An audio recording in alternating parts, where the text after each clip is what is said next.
कई खौफनाक और भूतिया हवेली के किस्से अब तक आपने सुने होंगे, मगर ऐसी कोई हवेली नहीं थी जहां कोई रहता हो। इसलिए दास्तान कितनी सच है और कितनी झूठ, ये हमेशा शक के बराबर रहती थी। मगर आज जिस हवेली की कहानी हम आपको बता रहे हैं, वहाँ एक परिवार रहता है और साथ में रहती है रमिया, जिसे मरे 200 साल का वक्त गुजर चुका है।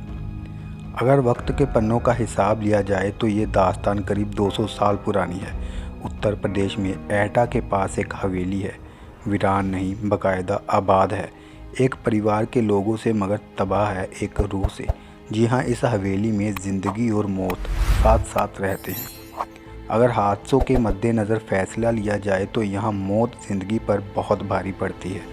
एक रमिया अब तक कई लोगों की जान ले चुकी है। वो रमिया एक तवायफ थी जिसका कभी जलवा हुआ करता था, मगर दो भाइयों ने उस पर अपना दावा। नाच देखने के दौरान झगड़ा हुआ, फिर झगड़ा शुरू हुआ और फिर इस झगड़े में जो हुआ उसकी निशानी थी एक मौत। वो रमिया झगड़े में बेमौत मारी गई। ये किस्सा है 200 साल पहले का, लेकिन आज भी वो उसी हवेली में दिखती है, नाच गाने घुंघरुओं की आवाज़ के साथ। हवेली में लोग रहते हैं मगर खौफ के बीच कई असमय मौतें हो चुकी हैं। वीडियो शुरू करने से पहले आप सबसे एक छोटी सी गुजारिश है कि आप वीडियो को देखते तो ज़रूर हैं, लेकिन शेयर और सब्सक्राइब बिल्कुल भी नहीं करते। दोस्तों, बहुत मेहनत लगती है एक वीडियो। आप सबसे एक छोटी सी गुजारिश है कि वीडियो को शेयर और सब्सक्राइब बटन ज़रूर दबाएं, साथ में बेल आइकन भी दबाएं ताकि हर नई वीडियो पहुंचे सबसे पहले आप तक। कहानी की शुरुआत उस दिन से है जब एटा के चमकरी गाँव की इस हवेली से अचानक एक चीख गूंजती है। आवाज़ किसी लड़की की है, कहती है, मुझे हवेली से मत निकालो, ये मेरा घर है, वरना मैं तुम सबको बर्बाद कर दूंगी। कोई कुछ समझे इससे पहले एक और चीख गूंजती है, मगर इस बार चीख में मौत की तकलीफ़ भी घुली हुई है। पानी पानी कराहने की आवाज़ के साथ कोई लड़की पानी मांगती है। ये वाक़या कहीं और होता तो शायद कोई ना कोई तो मदद के लिए ज़रूर जाए, मगर इस गांव में हर कोई डर से सहम सा जाता है, क्योंकि पिछले कई दशकों से ऐसी चीखें इस हवेली से निकलती रही हैं और लोग कांपते हुए सुबह का इंतज़ार करते हैं। इस हवेली के मालिक सत्येंद्र तोमर कहते हैं कि यहाँ पहले सब ठीक था, लेकिन धीरे धीरे दिक्कत बढ़ती गई। यहाँ घुंघरुओं की आवाज़ सुनाई देती थी, नाचने की आवाज़ें, इस तरह प्रॉब्लम क्रिएट होती रही। तांत्रिकों को बुलाया गया, कभी कभी आवाज़ें आती, आपको घर छोड़कर जाना पड़ेगा, ये मेरा घर है। इस तरह से हम लोगों को डर लगने लगा। हम लोग खौफ के साए में जीने लगे, लेकिन सवाल ये था कि आखिर कौन है ये लड़की और इसका इस घर से क्या रिश्ता है। क्यों दिन ढलते ही इस हवेली के पास से होकर गुजरने वाले रास्तों पर कब्रिस्तान सा सन्नाटा पसर जाता है और एक अजीब अनमनी सी लड़की इस हवेली में भटकती दिखाई देती है। कभी झरोके से झांकती तो कभी हवेली की छत से टकटकी लगाए दूर किसी मुसाफिर का इंतज़ार करती जिसने उसे गौर से देखा है। बताते हैं कि उसकी नज़रें बर्शी की तरह कलेजे को चीरती सी लगती हैं, मगर कभी इन्हीं नज़रों के दीवाने थे ये लोग। वो जहाँ खड़ी होती थी उसी के आसपास खड़े होकर लोग उसका दीदार करना चाहते थे। जिस घर में वो रहती थी उसकी खिड़की पर लोगों की नज़रें टकटकी लगाए रहती हैं। इंतज़ार करते थे लोग कि कब खिड़की खुले और उसका दीदार हो। ऐसा जलवा था रमिया का। इस हवेली के आसपास रहने वाले बुजुर्ग बताते हैं कि इस हवेली में से एक खूबसूरत सी लड़की निकलती थी, जिसे वो जब पकड़ने की कोशिश करते वो बिल्ली बन जाती थी।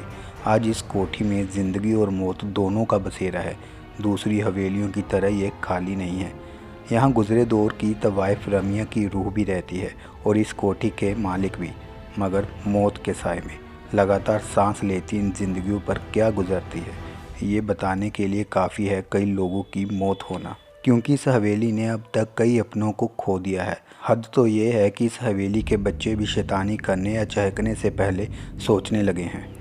इस हवेली में आज जितनी भी ज़िंदगियां बाकी बची है, उनके चेहरों पर ज़िंदगी का कोई भी नामो निशान नज़र नहीं आता।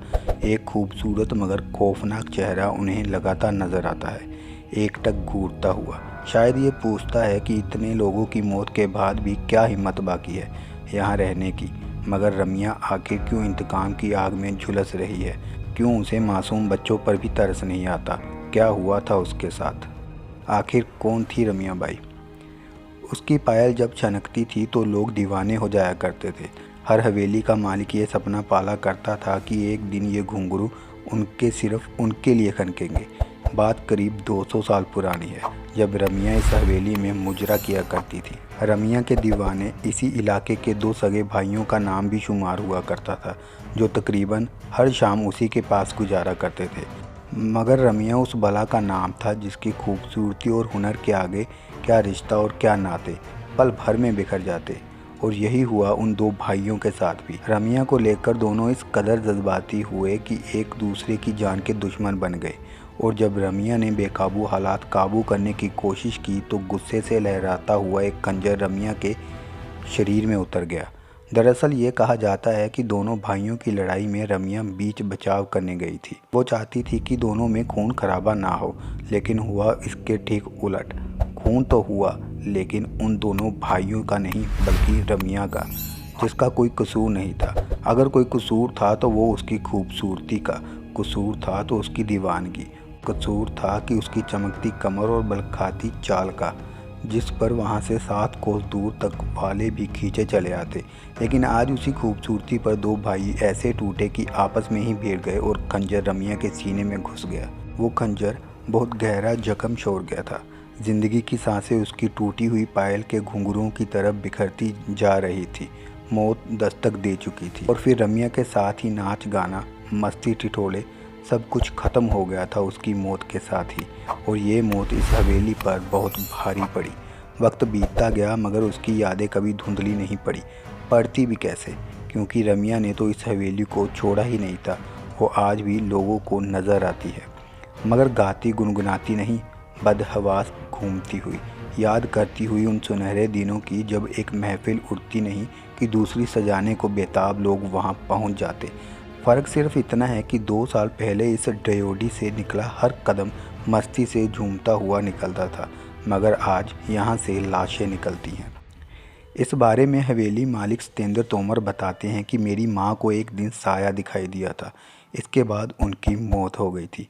इस तरह रमिया का प्रकोप हमारी हवेली पर खौफनाक साए की तरह पड़ता गया। एक एक कर मेरे 3 बच्चे, फिर मेरी पत्नी की भी जान चली गई। हालांकि अब इस हवेली को बचाने की जिम्मेदारी सतेंद्र पर ही है। वो एक पढ़े लिखे इंसान है और इससे पहले वो भूत प्रेत जैसी बातों को मानते भी नहीं थे, मगर आज जब वो अपने परिवार पर नज़र दौड़ाते हैं तो हर रिश्ता अधूरा नज़र आता है।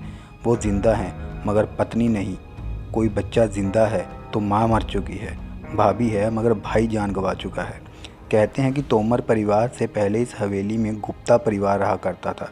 लगातार हुई मौतों ने गुप्ता परिवार को इतना तोड़ दिया कि उन्होंने कोड़ियों के भाव हवेली को बेच दिया। खरीदी तोमर परिवार ने, और खरीदते ही बच्चे बूढ़े जवान एक एक कर 8 लोग मौत के मुंह में समा गए।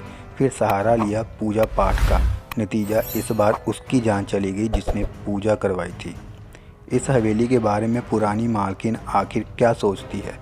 इस बारे में पुरानी मालकिन ओमवती गुप्ता बताती है कि आगरा रोड पर बसा चमकरी गांव है। वक्त के पलों को बूंदते बूंदते आज तकरीबन 200 साल गुजर चुके हैं, लेकिन उस हादसे के बाद यहाँ कुछ नया नहीं हुआ, सिवाय रमिया की दास्तान के, जो यहाँ के ताने बाने में बुन सी गई थी, कुछ इतनी शिद्दत से कि बाकायदा नज़र भी आती है, अनमनी सी भटकती हुई, हवेली के बाहर भी और अंदर भी, जिसकी वजह से इसके मालिक ने इसे बेच देना ही बेहतर समझा। यही वजह है कि आज इस हवेली में किसी के चेहरे पर रौनक नहीं नज़र आती। बच्चे गुमसुम रहते हैं, बड़े जैसे बस जिंदा हों। घर घर सा नहीं लगता, और लगे भी कैसे, क्योंकि घर ने उन्हें कभी अपनाया ही नहीं, बल्कि छीना ज़रूर है उनके तमाम अपनों को।